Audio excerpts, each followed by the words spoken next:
په ټول افغانستان کې د زندانونو د نږدې 2,000 منصوبینو لپاره د نوي یونیفورم د معرفي او ویش مراسم.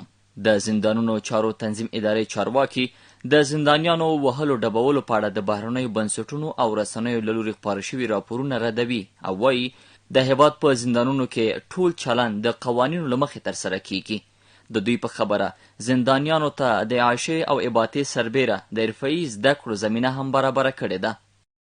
اسلامی شریعت کې چې کوم لار او کوم حق و بندي یا یو نفس انسان او بیا مسلمان ته ورکول سوی دی په ټول جهان کې په څه چې ادیانو السماوي ادیانو او په نورو قانون کې چا نه دی ورکړی.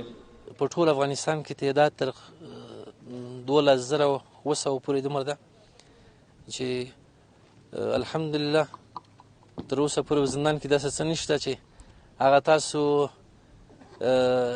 منفي اشارې ته یا داسې ووینئ. انشاءالله اجازه درته ده هر ځای کې راتلی شي، هر کله راتلی شي وبینئ انشاءالله. د اسلامي امارت چارواکي زندان د پند او عبرت ځای بولي او وایي هر ډول زنداني چې وي مظلوم دی، باید له هغوی سره نیک چلند وشي.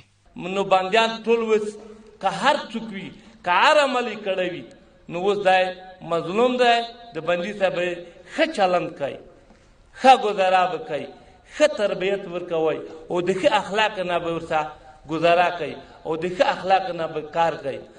دلته مسؤلینو د بندیانو په حق کې د هر څه په حق کې تاسو خپل اسلامي اصول وکړو نو الله تعالی د موږ تاسو ته په ټولو امورو کې د خدای پاک د دې عظیم نعمت شکر نصیب کړي او خدای دې موږ دغه مسؤلین چې د څومره خدمت یې کړی د دنیا او د آخرت بالخصوص د موږ دغه نظامي اسلامي شریعت د کامیابولو ذریعه وګرځوي.